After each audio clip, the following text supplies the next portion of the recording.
Bismillahirrahmanirrahim. Assalamu alaikum, my dear student. So today that is a lecture number 3 of unit 2. In a previous lecture we have studied a biological method of study with the help of example number 1. And in that example we have studied that what is the cause of malaria.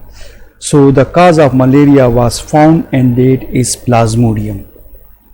Now for today example number 2 and the problem, the biological problem or the recognition, that is the first step of biological method of study, recognition of the problem, that how is Plasmodium is transmitted to the human body. In previous example the cause of malaria was Plasmodium. And now example number 2, that how this Plasmodium enter inside the human body. So this is the problem. So the next step that is observation. And you know that what are observations? Observation are the initial information about the problem. So in this case there are two observation are categorized into two. Observation number 1, that was past observation. According to this observation, number 1, malaria is associated with marshes. The next observation, that if some volunteer drink water of marshes, so it didn't cause malaria in that person. So drinking of water, especially of stagnant water or marshes water, it didn't cause malaria. So this was observation number 2. The next observation, that was an American physician and his name was A.F.A. King.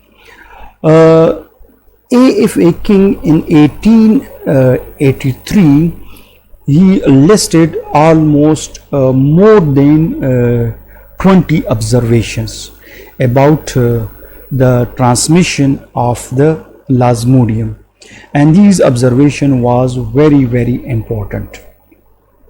These some of these observation, that number 1, that people who slept indoor suffer less from malaria than those who slept outdoor and in open places. So this was the observation number 1 of A.F.A. King. The next observation, that people who slept near a smoky fire usually did not get malaria. So this was observation number 2 of the A.F.A. King. And the next one, that those people who use mosquito nets suffer less from malaria than those who did not use mosquito net. So these were the observation about the problem. The next step, that is deduction. And you know the next step, that is hypothesis. Hypothesis is a tentative answer to the problem, and on the basis of observation a statement that is given by the scientist, and their statement may be true, may be false. So on the basis of A.F.A. King observation, a hypothesis was made about this problem, and that hypothesis was that mosquito transmit Plasmodium, or mosquito are involved in the transmission of Plasmodium. So that was the hypothesis in this case. The next step, that is deduction. Deduction, these are the logical consequences that is drawn from the observation and hypothesis, and you know that it is usually involved the word if and then. So in this case the hypothesis was made, and this hypothesis was that if mosquito transmit Plasmodium, then Plasmodium should be present in the mosquito body. So that was the deduction. The next step, that was experiment. And for a long time, the experiment, it was the scientists, the biologists were unable to conduct experiment on the human, because in past malaria, that was an uncurable disease. It was just like a death warrant. So there was no volunteer human was available that time to conduct experiment of them. But Ronald Ross, he conducted experiment on sparrow. Some sparrow also suffer from malaria. So Ronald Ross experiment, that he used Culex, female Culex mosquito. So this is a female Culex mosquito, and this is an infected sparrow. In the blood of this infected sparrow, Plasmodium was found. Ronald Ross allowed this healthy mosquito to bite this infected sparrow.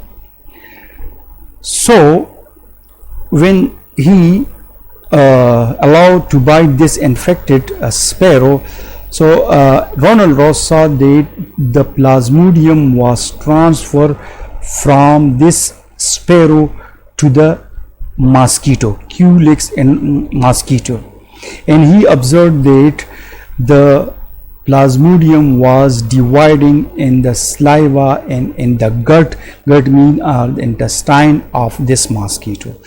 Then he allowed this infected mosquito to bite a healthy sparrow. Later on, he saw that this healthy sparrow, it was also infected, and he saw Plasmodium in their blood. So from this experiment, it clear cut shows that this Culex mosquito, they are involved in the transmission of the Plasmodium. Later on, when the disease, the treatment for malaria was discovered by the biologists, then the same experiment that was repeated on the human, but in this case the mosquito that was not Culex, it was another kind of mosquito that was Anopheles, and the same result was found that this is Anopheles mosquito, this is an infected person. So when he allowed this Anopheles mosquito to bite this infected person, so the Plasmodium that was transferred to the mosquito gut and saliva, and the mosquito get infected, and then he allowed to bite a healthy person, and later that healthy person also become diseased, and the Plasmodium was found in the blood of that healthy person that later will become the patient. So from this experiment, what was the conclusion? That yes, the mosquito, they are involved in the spread of malaria, but that mosquito that is involved in the spread of malaria, that is Anopheles mosquito, and that is female Anopheles mosquito. Sometime student ask the question that why female Anopheles mosquito bite, why not male mosquito? The mouth part of the female mosquito have the ability of piercing and also of sucking, so that's why it can suck the blood of the human. And also female mosquito lay egg, and for their egg production the protein is required, and that protein that is gained from the blood of the human. So that's why the female Anopheles mosquito are involved in the spread of malaria in the human. So this was the biological method of study with the example number 2. So this is the end of lecture number 3 of unit number 2. Thank you very much.